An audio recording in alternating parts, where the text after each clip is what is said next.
During a family trip, I woke up on a small boat in the middle of Lake Powell. Just me and my 11-year-old daughter Sloane. No oars, no engine key, no other boats. My parents and my sister were simply gone like they'd been erased. In the backpack was a single sheet of paper pinned under a rock. 2 words that hit like a verdict. You chose this. I didn't scream. I didn't cry. I counted what we had watched the sun and did the one thing a parent does when there's no one coming. I made a decision. 9 hours later, while my daughter was still tasting fear in every breath, my parents and my sister weren't calling search and rescue. They were calling their lawyers in a panic. My name is Kieran Ashford. I've kept this in my chest for a long time because it still hurts to say out loud. But if you're here with me, I won't have to carry it alone. Before I tell you everything, just comment hi or tell me where you're watching from. Sometimes knowing someone is listening is the only thing that keeps a story from swallowing you whole. And if you feel that tightness in your throat right now, please subscribe. Not because I'm chasing numbers, but because this channel is where I tell the truth I couldn't say at my own dinner table. Thank you. And now, let me tell you everything. I woke up to a heat that felt like it was burning straight through my eyelids. The sun was already high, too high, and the air was unnervingly still. It took me a second to realize I wasn't in a bed or a room or anywhere with walls. I was floating. I was on a boat. A small aluminum fishing boat drifting aimlessly in the middle of Lake Powell. And my daughter, my 11-year-old Sloane, was curled up next to me beneath a thin blanket, still asleep in her life vest. Her lips were dry, the bridge of her nose already pink from the sun. I sat up too fast and my vision wavered, but instinct took over before panic did. I scanned the boat. 2 bottles of water, 1 energy bar, a tiny first aid kit, a backpack I didn't recognize, a thermos that smelled faintly of something floral and too sweet, and under a smooth, deliberate rock, 1 piece of paper. I lifted the rock and unfolded it. You chose this. No signature, no date, no explanation. But in my head I could hear Della, my sister, say it in that perfect little knife-sharp tone she always used when she wanted to pretend she wasn't the one drawing blood. You chose this. I didn't cry. I didn't scream.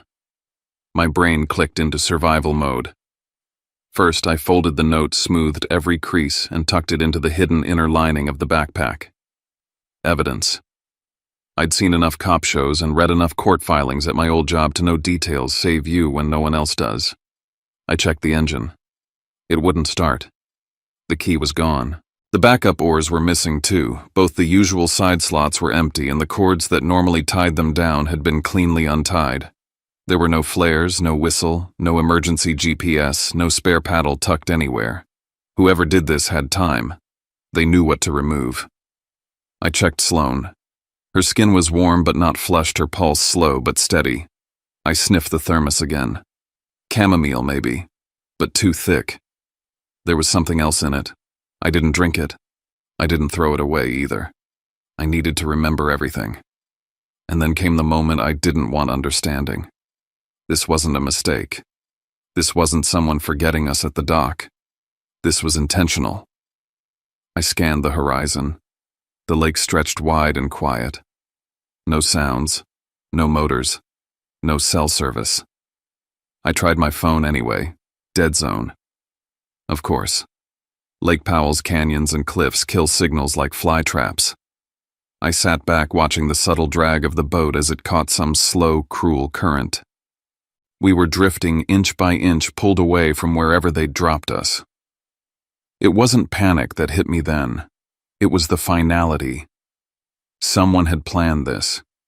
They chose the exact location, the time of day, and the way to disable every possible form of contact or control. And they'd left me a message that blamed me. I looked at Sloane. She stirred, opened her eyes. "Where are we?" she whispered. "We're okay," I told her. "We're gonna be okay." I didn't know that yet. But I knew this: if I fell apart, she would too. I calculated. Sun position. How long we'd been out. How far we might have drifted. I made silent rules for survival. Hour by hour. Plan A, wait. Plan B, swim. But I wouldn't tell Sloane Plan B unless I had to. I remembered something else too. 9 hours. I told myself if no one showed up in 9 hours, that meant they weren't planning to come back at all. And when they panicked, it wouldn't be because they feared I was hurt. It'd be because they knew I'd make it out. And talk. I looked out across the water, empty, blistering, endless, and made the first of many decisions. I would not die out here. And if I survived, I'd make sure every last one of them regretted what they did. 3 days earlier, I was sitting in the dark, hunched over my laptop, trying to make sense of a spreadsheet that refused to balance. The only light in the room came from the fridge, which I'd opened hours ago and never closed properly. Sloane had fallen asleep on the couch in her oversized hoodie, a bowl of cereal gone stale on the table beside her. My name is Kieran Ashford, 30-something, widower, father. I live in Mesa, Arizona, where the sun feels like a punishment 8 months a year, and money never stretches quite far enough. I used to work in small claims mediation. These days, I do gig work and freelance document review to keep us afloat. Life's been quiet since Mia died, my wife. Car crash. No warning. Just a Tuesday that broke the world. Sloane changed after that. She laughed, less watched people, more asked questions I didn't know how to answer. At night, she clung to old stuffed animals she used to call childish. She grew up too fast, like kids always do when grief replaces innocence. A few weeks ago, I inherited a plot of land from my late aunt in Pinal County. I didn't think much of it. Just desert and dirt. I figured I'd sell it cheap and move on. Then Della called. My sister hadn't checked in on me in months.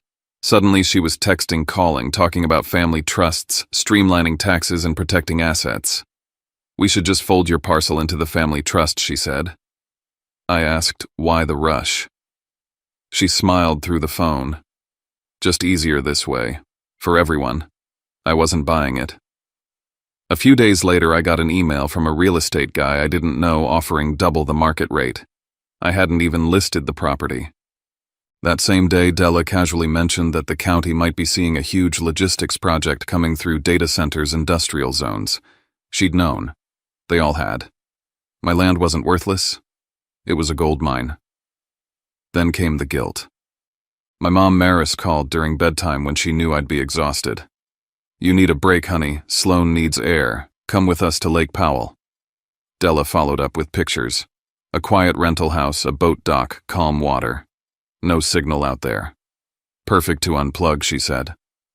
Sloane saw the photos. She begged to go. Said she missed the feeling of a full house of cousins and grandparents. I said yes. For her. That same night, Della sent over the trust documents. Pre-filled. Signature line waiting for me. No pressure, but if you sign before the trip, everything's easier, she wrote. I texted back, I'm not signing anything until I know exactly why this land matters. No one replied. And that's when I saw it. A forwarded email left open on the family iPad when we went to dinner. From Della. To a family lawyer. Subject line, custody evaluation and legal capacity bereaved parent. They weren't just coming for the land. They were preparing to paint me unstable. Unfit. And I still went on that trip. Because Sloane deserved joy. Because I needed to know what they were planning. And because somewhere deep down I thought maybe I was wrong. But I wasn't. The road to Lake Powell was long and quiet, with the kind of silence that sticks behind your teeth. Sloane sat in the passenger seat, counting license plates and laughing at a podcast she'd downloaded. I kept my eyes on the horizon and my jaw clenched tight, attention humming in the space between my shoulders that no amount of breathing could release. A message from Della came in just as we passed the welcome to page sign. Don't worry about the paperwork today. Let's just relax and enjoy the house. We can talk tomorrow. The words were sweet. Too sweet. Like something already rehearsed. I pulled into a gas station near the edge of town, needing a minute to collect myself. I took in the area, long stretches of land without any real homes, just brush rock sky. If someone got separated out here, really separated, there'd be no one to call for help, no one even to hear them scream. We arrived at the rental house near sundown. It was beautiful in the way vacation brochures are: perfect lighting, coordinated throw pillows, soft music in the background. But something about it made my skin crawl. Everything was too clean, too staged. Della greeted us at the door, polished and cheerful, her smile like it had been pasted on. Her husband, Troy, was all firm handshakes and just right eye contact. My parents, Harlan and Maris, floated in the background, calm to the point of eerie. Only Kinsley, Della's daughter, looked halfway real, curled on the couch, glued to her phone, and clearly wishing she was anywhere else. Della led us down a hallway to our room, set off from the others, and tucked near the garage. It smelled faintly of oil and forgotten things. "You'll have more privacy here," she said. I nodded. Took mental notes. Didn't push. Not yet. Dinner was a performance. Everyone played their parts. Harlan waxed poetic about family legacy and protecting what's ours. "We can't let outsiders take advantage," he said, over grilled chicken. "That land should be in the trust where it's safe." Maris chimed in with practiced softness. "You've done so much alone, Kieran. Let us take care of this. For once."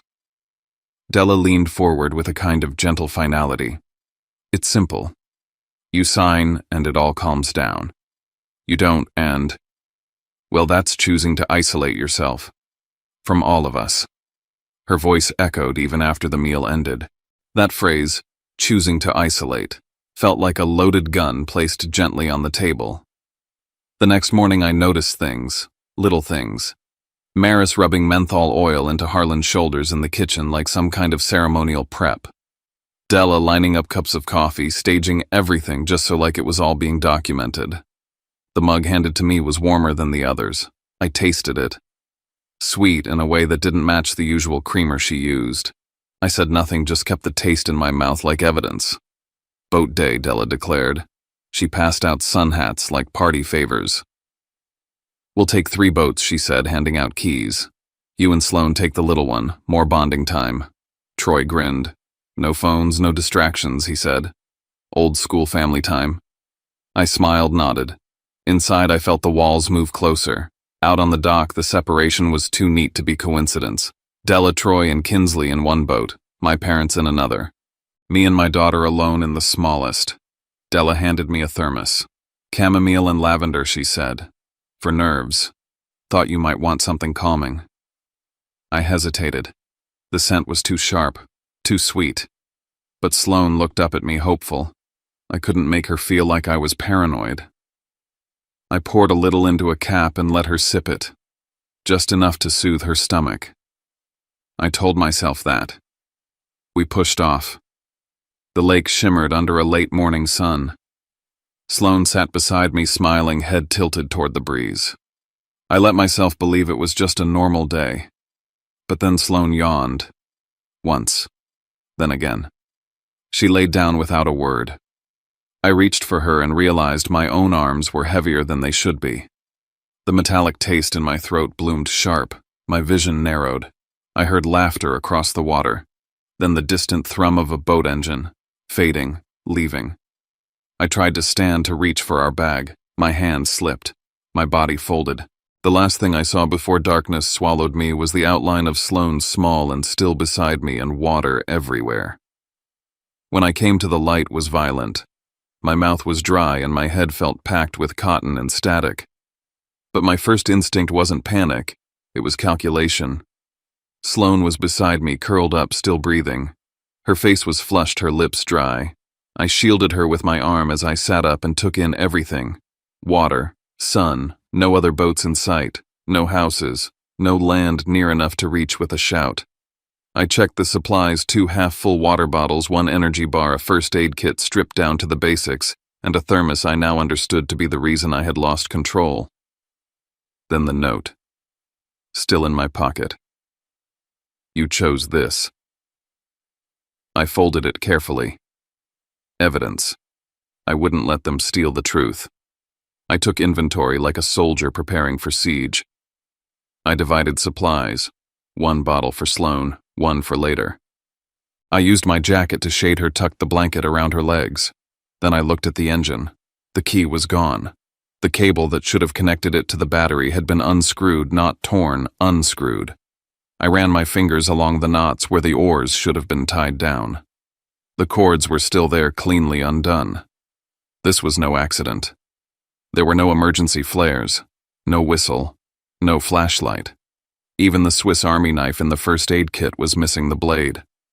Someone had gutted this boat. Sloane stirred. "Daddy." I forced calm into my voice. "We're okay. You need some water. Just sip." She didn't ask where everyone else was, but I saw it in her eyes. She knew. I gave her instructions. Simple. Hour by hour. Drink when I say. Stay in the shade. Don't move unless I tell you. Then I studied the water. Still drifting. Always away from land. If they'd planned to scare me into signing papers, they'd be nearby waiting for me to break. But there was nothing. No shadows. No noise. Just the sun creeping higher. I started writing. On the back of a receipt I'd had in my wallet. My name. The date. Sloane's age. What we had. Where we were. What was missing.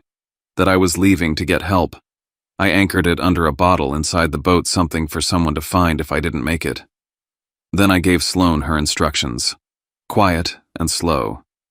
Stay low. Don't stand up. Don't put your hands in the water. Wave only if you see a boat.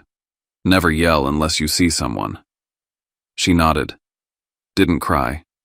Just stared at me like she was memorizing my face. I pulled her into my arms. "I'm going to get help," I said. "And I'm coming back. I swear it." The water was cold when I slipped in. Not shocking, but mean. It stole my breath and tightened my chest. I started swimming, not hard, just steady. The sun moved above me and the boat grew smaller behind.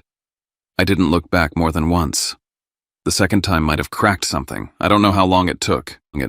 But eventually the cliffs broke and I saw dirt. Then a road. I stumbled through the sand bodies, screaming. Then by some godsend, a beat-up pickup truck came around the bend. A man stepped out. "You okay, my daughter?" I rasped. "On a boat. Lake. Need help." He helped me in without asking questions. His name was Gus. He radioed for rescue, drove me to the marina. The whole way there, my mind wasn't on the pain or the sunburn or what would happen next. It was on one thing. Now that I'd survived, what the hell would they do to cover it up? The room smelled like antiseptic and dried blood. Not in a dramatic way, more like a sterile fog that clung to the back of my throat. I blinked up at the ceiling light of the clinic, a square panel of harsh white that made my skull ache. My arms were hooked up to an IV bag. I was shaking. My lips felt cracked. But my brain, that had no choice but to stay awake. Sloane was curled on the cot across from me, wrapped in a blanket. Her cheeks were red from sunburn, her lips dry. She was sleeping shallow and uneven. I could still smell the lake in her hair. I watched her chest rise and fall and tried not to cry. I tried not to scream. Instead, I thought like a defendant. When Detective Rowan Briggs arrived, I was already sitting up, one hand still on the blanket covering Sloane. He introduced himself calmly, not like TV detectives. No dramatics, just efficient, direct. "I'm here to take your formal statement, Mr. Ashford," he said. "You ready to walk me through it?" I nodded. I walked him through everything. Slow, careful, exact. The invitation, the vacation house, the morning of the boat ride, the thermos, the fatigue, waking up in the middle of Lake Powell. Then I pulled the folded note from the sealed pouch in my bag. I held it with 2 fingers, careful not to smudge anything. "This was under a rock in the boat," I said. He read it silently, then looked up. "You chose this. That's the only thing on it. Yes, no date, no name, just that." His face didn't change, but I saw the flicker of awareness behind his eyes. He'd seen enough bad things in his job to recognize when something was planned. "I need to ask some follow-ups," he said. "Was the engine functional?" It had no key. The cable was unhooked, and the emergency tools that should have been on board, signal flares, whistle, flashlight, weren't there. Even the oars were gone. Just the ties left behind. He wrote as I spoke. Every word. Later he asked if I'd consent to toxicology. I agreed without hesitation. 2 hours later the results came back. There were traces of benzodiazepine derivatives in both my and Sloane's systems, clearly ingested, clearly not accidental. I didn't feel vindicated. I felt gutted. They'd drugged us. and they drugged my daughter. I didn't say anything at first, just sat there while the room tilted. Not from the medication, but from something worse understanding. They had crossed a line I didn't even think they were capable of.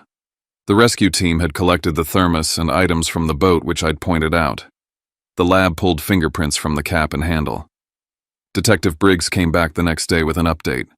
Prints matched Della on the lid, Troy's on the base, no gloves. No way for them to claim the thermos just happened to be there. No way to walk that back. That's not a misunderstanding, I said quietly. That's intent. He nodded once. It's looking more like that, yes. Then he told me something that turned my blood to ice.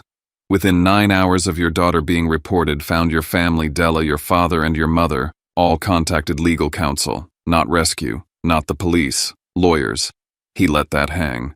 I stared at the floor. They weren't worried I'd drowned, I said. They were worried I'd survived. I knew what came next. They wouldn't wait for the legal hammer to drop, they'd start muddying the waters first. It didn't take long. A nurse brought me a form, something supposedly routine.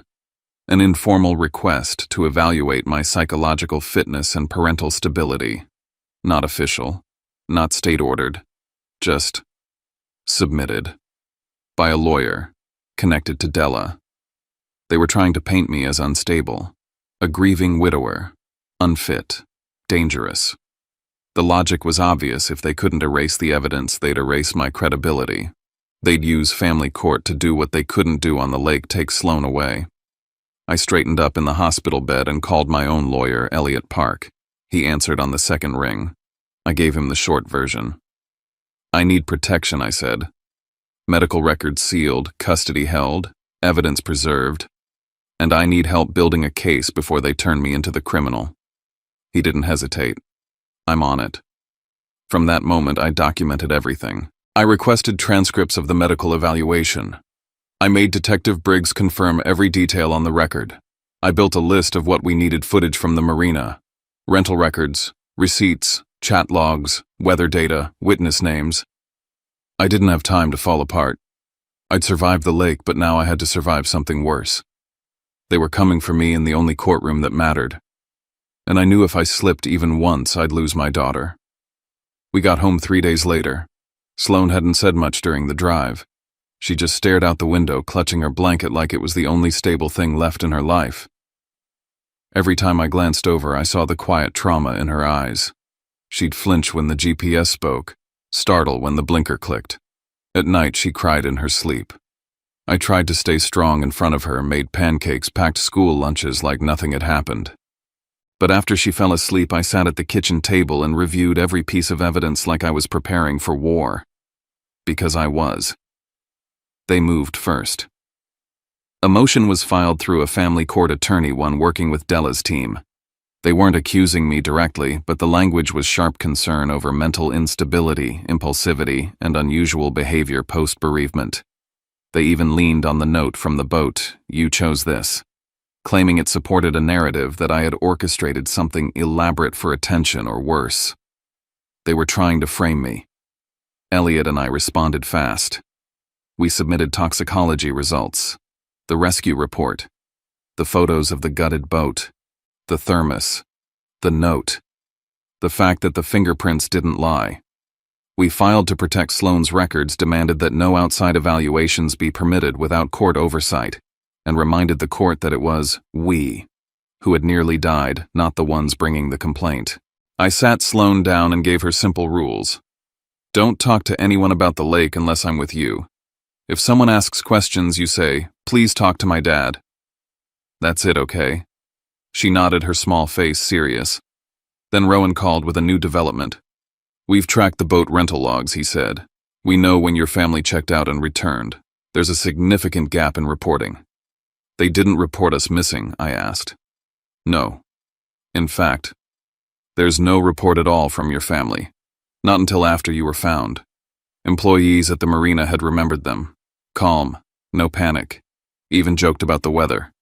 That's what got recorded. No one seemed surprised you hadn't returned. That kind of calm. It wasn't natural. It was rehearsed. The next crack came from the least likely place, Kinsley. She was overheard by a counselor at school saying something odd. My mom told me not to talk about the tea. The counselor flagged it. Word got to Detective Briggs. The thread was yanked. Then a deleted message surfaced from Della's phone recovered from backup. Once he signs, it's over. Tomorrow it's done. That was the night before the boat ride. Now we had motive, planning, a timeline. And then came the shift inside their own camp. Maris stopped showing up to strategy meetings. She called in a private lawyer. She started asking about mitigating exposure. Harlan. He stayed quiet. No statements. Just a stone face behind a firm-paid defense team. It was clear they were cracking. Pressure exposes fault lines. One more push, and someone would flip. We filed our next move. A demand for forensic analysis on the notepaper ink, even the rock that pinned it. We requested receipts from the rental house. Security footage, parking logs, anything that could show planning. Rowan's tone changed on our last call. We've moved this to a felony investigation, possible endangerment of a minor, potential conspiracy. I closed my eyes. This wasn't about trauma anymore. This was about truth. It was going to get ugly. But I'd made peace with that. Because if I let them win, I'd lose Sloane. And no one was taking her from me again. The letter from the court arrived in a thick manila envelope, no warning, no phone call. Just a stamp, a signature, and a hearing date circled in red ink. Emergency custody hearing. Filed by Della Ashford. Request temporary separation of Sloane from my care due to mental instability and concerning behavior.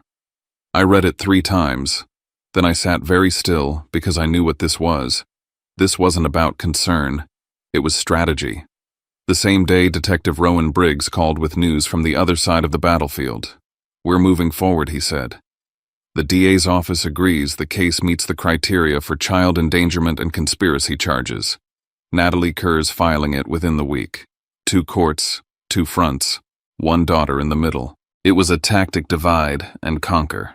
If they couldn't stop the criminal indictment, they'd win in family court, first paint me unstable and weaken my credibility before I ever took the stand. I didn't sleep that night. I watched over Sloane as she slept curled up on the couch, a cartoon humming quietly in the background. Her face still had that drawn, wary look, as if she hadn't felt safe since the lake. And now, they wanted to rip her away from me. At the emergency hearing, they came dressed in the soft colors of concern. Della, in a pale sweater, said her attorney, speaking gently, almost sympathetically. They handed over a packet of selective evidence-clipped messages I'd sent during my lowest moments after my wife died, testimony from a distant cousin who hadn't seen me in years, and a typed summary of concerning behavior that was vague and speculative. Most damning, they tried to spin the note from the boat, "You chose this," as if I'd written it. As if I'd planned some dramatic scene for attention. I felt the heat rise in my chest, but I didn't flinch. They were waiting for that an outburst, an angry denial they could point to and say, "See, he's unstable." I stayed quiet until it was my turn. Elliot Park stood first. His voice was clear, confident, no frills. "We have toxicology reports proving Mr. Ashford and his daughter were drugged. We have a police report documenting a tampered vessel, a boat stripped of oars and ignition keys. We have a rescue report, a physical note handled only by the suspects and our client, and a full chain of custody on all materials submitted into evidence." He dropped the stack of folders on the table like a gavel. "Whatever this is, it isn't concern. It's retaliation." I followed his statement with my own request that the court appoint a guardian ad litem to objectively assess Sloane's well-being, and if needed, I'd submit to a full psychological evaluation by a court-approved professional, not one handpicked by the people who tried to drug and abandon me. They didn't expect that. While the courtroom murmured, the forensic report arrived like a nail in the floorboards. The note, the one left under the rock, was typed on a printer matching the exact model used in Della's home office. The paper brand identical to the reams found in her family's rental property down to the watermark. Even worse, the thermos. It had fingerprints from both Della and Troy. So much for the "we didn't know" defense. Then Gus Herrera, the man who pulled me and Sloane from the water, testified via video call. He'd seen the family return to shore. They weren't panicked, weren't calling out, just sat on the dock, real calm like they were waiting for something. But it was Kinsley who fractured the story wide open. Through her guardian ad litem, her words were entered into the record. Mom told me not to talk about the tea. She said it was grown-up tea, not for kids. I felt sick to my stomach hearing that. Another child caught in the lies of adults. The final crack came from my own parents. In a closed-door deposition, Maris confessed. She admitted she knew the tea had something in it, said it was supposed to be a warning, a way to scare me into cooperation. It was just to make him nervous, she said, trembling. So he'd signed the land papers. We didn't think it'd go that far. Harlan tried to minimize his role, but once Maris broke, he folded too. We talked about it, he admitted. The idea was to isolate him for a day, make him see how alone he is. That's all. That's all. Ada Natalie Kerr laid the foundation down like a brick wall. Intent, collusion, risk to a minor, use of substances without consent. These are not misunderstandings. These are calculated acts. The court dismissed Della's petition to separate me from Sloan. Her attempt had backfired spectacularly. The guardian ad litem remained appointed, but not for my removal. For Sloan's protection from them. As I left the courthouse, I passed Della in the hallway. Her eyes were glassy. Troy refused to meet my gaze. This wasn't over. But the tide had finally turned. The indictment came through 2 days later. The charges: criminal conspiracy, child endangerment, unlawful administration of controlled substances. I read through the court summons, then walked into Sloane's room. She was coloring with the TV on in the background. I sat beside her. "Daddy," she asked without looking up. "Yeah, baby. You're not gonna leave me, right?" I kissed the top of her head. Never. I had survived the lake. Now I would survive the courtroom. The courthouse was colder than I expected, not physically but emotionally. The walls were too white, the chairs too straight. It didn't feel like a place where justice happened. It felt like a place where people waited to be proven real. I sat at the witness table, hand resting on a copy of the testimony I'd prepared. I wasn't here as a grieving father anymore. I was a key witness. Della sat across from me, Troy beside her. They weren't whispering, weren't making eye contact. Their lawyers did all the talking now. Sloan wasn't in the courtroom. I fought hard to keep it that way. If she needed to testify, it would be through closed session child protocol, away from all this. Natalie Kerr began the prosecution's case with what she called a simple motive: the land, the trust documents, the secret pressure campaign. Then came the timeline. Della knew about the proposed development months before I did. She had contacts in zoning, saw the maps. The land would be worth millions once the project broke ground. Emails showed her discussing it with her lawyer before she ever told me. Texts revealed she'd drafted documents, leaving only a blank signature line for me. One message read, "He doesn't have to understand it. He just needs to sign." That's what this was all about. Control. They couldn't force me legally, so they tried to pressure me emotionally. When that failed, they drugged me. The defense fought back with desperation. They accused me of fabricating danger. They claimed I was unstable, haunted by grief, prone to dramatic gestures. But Elliot and Ada Kerr struck that down with precision. They showed records of the unsolicited mental health evaluation request sent by Della's team weeks before the incident. It wasn't a diagnosis. It was an ambush. A court-appointed psychologist reviewed my history and testified in my favor. There's no clinical evidence of instability. If anything, Mr. Ashford has demonstrated resilience and emotional control under extreme pressure. Then came the timeline bombshell. Rowan presented the call logs. Within 9 hours of the incident hitting search and rescue records, Della had already retained 2 attorneys. There were no calls to police, no missing person reports, just a flurry of legal strategy. If they thought we were lost, why call a lawyer? Because they didn't think we were lost. They knew where we were. Then the final blow, my parents' full testimonies. Maris admitted she knew the plan included sedating me. Harlan confirmed they discussed isolating me as a method of forcing compliance. They weren't innocent. They weren't confused. They had just been counting on silence. The judge didn't blink. Della was found guilty on all counts with aggravating circumstances due to the involvement of a minor. Troy was convicted as an accomplice, lesser sentence, but prison time nonetheless. My parents avoided jail by cooperating, but they were placed under probationary supervision and barred from contact with Sloan unless a court reapproved it.